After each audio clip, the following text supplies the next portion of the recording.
지난 금요일부터 시작된 급락장은 이번 주 들어서 투자자들을 정말 힘들게 하고 있습니다.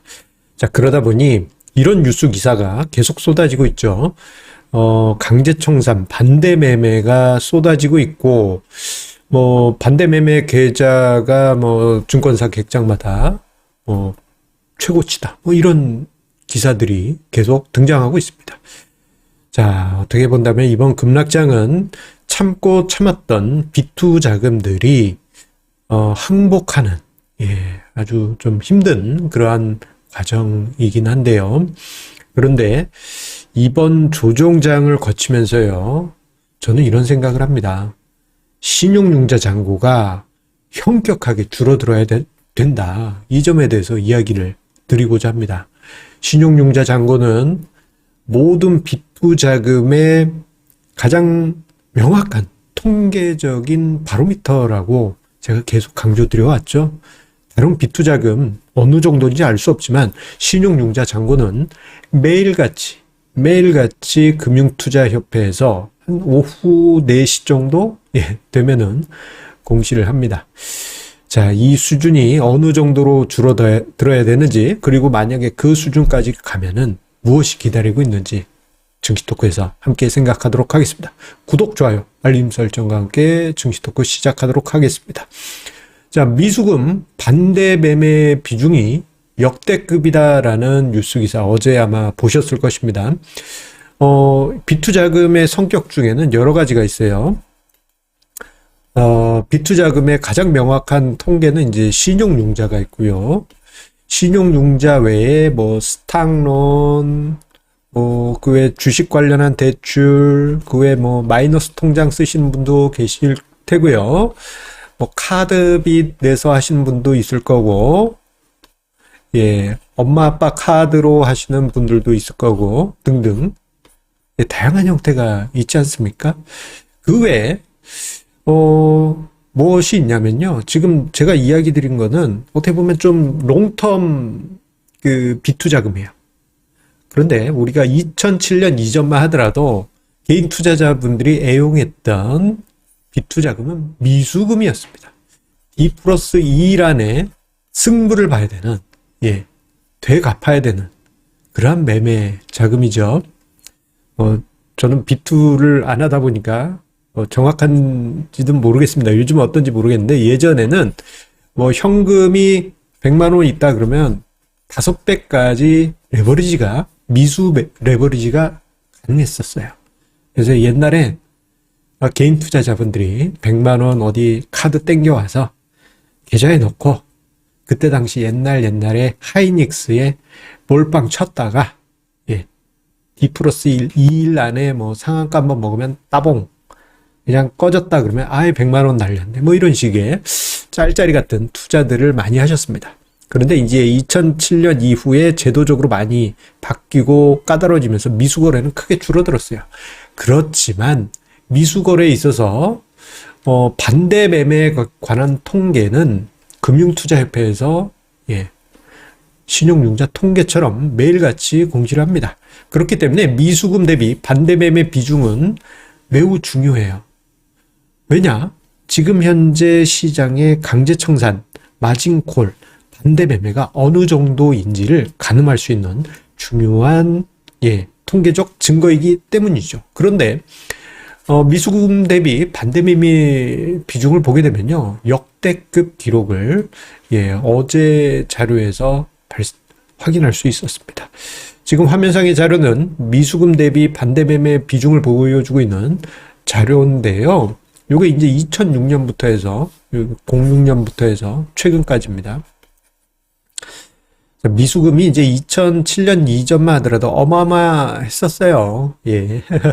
어마어마했다가 이제 그 이후로는 이제 신용융자로 이제 비투 자금 성격이 바뀌긴 하였지만, 미수금 대비 반대 매매 비중은 그 시장의 분위기, 그리고 반대 매매가 어느 정도로 진행이 되는지를 가늠할 수 있습니다. 한눈에 보시더라도 2008년, 여기가 08년이거든요. 이때 금융위기 당시 미수금 대비 반대매매 비중이 제법 높았다라는 것을 볼 수 있습니다.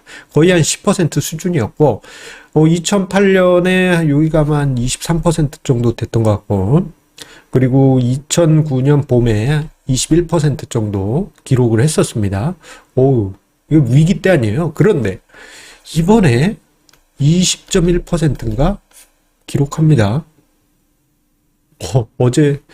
어제 발표된 27일 기준 자료에서 말이죠.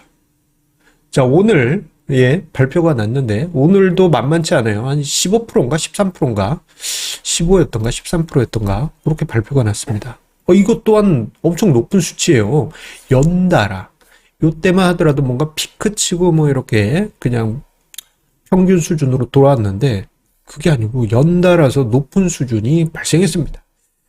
자, 특히 이 블록을 한번 보세요. 2010년대 같은 경우 한 5% 언더에서 미수금 대비 반대매매 비중이 쫙 깔려 있는데 2020년 코로나 팬데믹 이후 동학개미 운동 속에 개인 투자자분들의 좀 좋게 이야기하면 열성적인 매매, 나쁘게 이야기하자면 쇼부 정신, 미수금 대비 반대매매 비중이 높아졌고 이번에 빵야 하고 터졌습니다.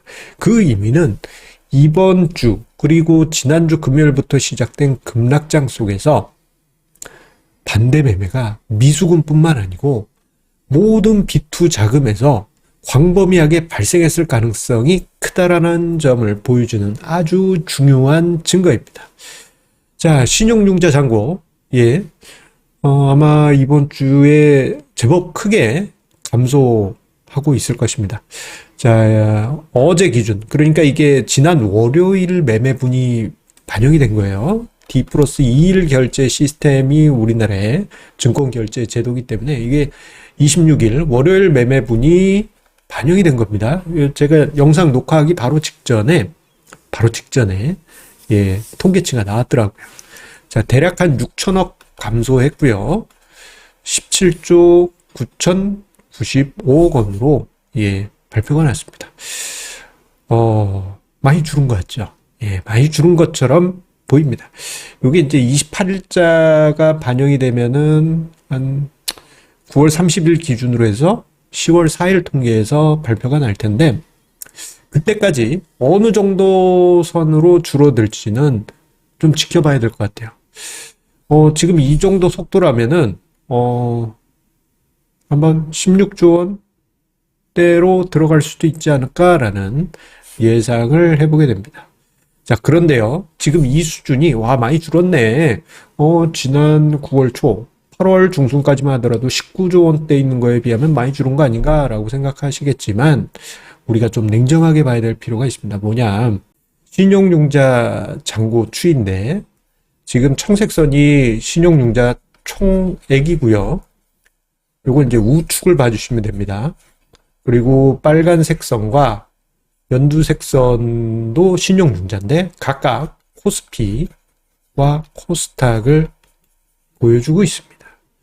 그런데 제가 이야기 드리고 싶은 건 뭐냐, 전체적으로 감소세에 있었던 건 맞아요. 언제? 이번 급락장에서 제법 날카롭게 쭉 빠지고 있죠. 그런데 여러분들 요 지점을 한번 연결해 보세요. 지난 월요일 기준으로 해서 코스피 지수, 코스닥 지수 모두 6월의 전저점을 붕괴시켰습니다. 크게 붕괴시켰죠. 자, 그렇다는 의미는 신용융자 잔고가 월요일에 6월 정도 수준이 아니고 그보다 더 깊숙이 이미 내려와 있어야만 했다라는 것입니다. 즉, 지금 현재 신용융자 잔고가 줄긴 하였지만 안심하기에는 부담스러운 부분이 많이 있다라는 의미입니다. 즉, 이번 10월 초에 발표될 9월 28일 매매분, 9월 30일 기준의 신용융자 잔고가 중요하다라고 생각돼요. 물론 저 수치가 아마 17조 원 많이 내려가야 한 17조 원 중반, 좀 더 많이 내려가면 19조 원 후반, 그 정도일 것으로는 예상이 됩니다만 이 정도 수준 가지고는 사실 안 됩니다. 예. 기조적으로 예, 신용융자 잔고가 현격하게 줄어야지 역설적으로요. 시장이 진 바닥을 만들게 돼요. 제가 종종 이야기 드리는 예탁금 대비 신용융자 비율이 지금 많이 넘을 때는 한 40% 넘어갔다가 이제 시장 조정이 들어왔고요. 30% 정도는 가야지 조금 안심하는 수준이고 20% 가면 이건 진짜 찐바닥입니다. 30% 지금 고객 예탁금이 한 52조 되거든요. 535 하면 15조 원 정도까지는 줄어들어야지 시장이 좀 안심할 수 있는 수준에 들어오게 되고 어제 이야기 드린 트램펄린 효과가 작동할 수 있는 하나의 트리거가 될 수가 있습니다. 그런데 참 다음 주에 발표될 통계가 어느 정도일지는 모르겠습니다만 가능성은 있어요. 왜냐? 미수금 대비 반대매매 비중이 워낙 크기 때문에 가능성은 분명 있을 수 있다라고는 생각합니다만 되도록 빨리 신용융자 잔고가 15조 원 혹은 그 이하로 내려가줘서 이제 좀 불편한 진실이긴 합니다만 이제 시장이 바닥을 잡아주길 바라겠습니다. 자, 안타깝게도 오늘 같은 경우 보게 되면 여러분들 장중에 좀 답답하셨을 거예요. 장 초반에 좋아 하고 올라갔는데 11시경에 쭉쭉 밀리고 그리고 장 마감 1시간 남겨놓고 또 쭉쭉 밀렸죠. 그렇죠? 이게 지금 화면상의 코스닥 지수인데 이러면서 코스피 코스닥 양시장 그냥 보합으로 끝났습니다. 이러한 흐름이 주변 아시아 국가들도 저렇게 많이 떨어졌으면 그럴 수 있어 라고 할 수 있겠지만 지금 보면 어떻습니까? 일본 니케이 1% 가까운 상승, 대만도 0.5% 상승, 중국 상해 비지수도 제법 좋아요. 자, 이거 냄새 나지 않습니까? 비투자금의 탈출이 지금 계속 진행이 되고 있다라는 점을 보여주고 있습니다.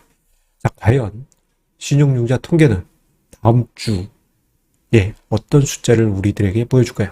함께 지켜보시죠. 자, 한 가지 공지 안내 드립니다.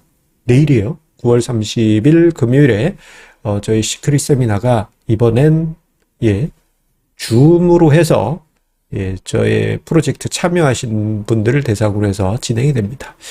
프로젝트 중에는 이제 부담 없이 참여하실 수 있는 방법이 있으니까요. 저희 네이버 카페에 오셔서 필독 공지 보시면요. 참여 방법 안내를 드리니까요. 여러분들 보시고 함께 하실 수 있는 기회 함께 잡으시기 바라겠습니다. 여러분들 어려운 시기 힘내시면서 성공 투자 이어가시기 바라겠습니다. 감사합니다.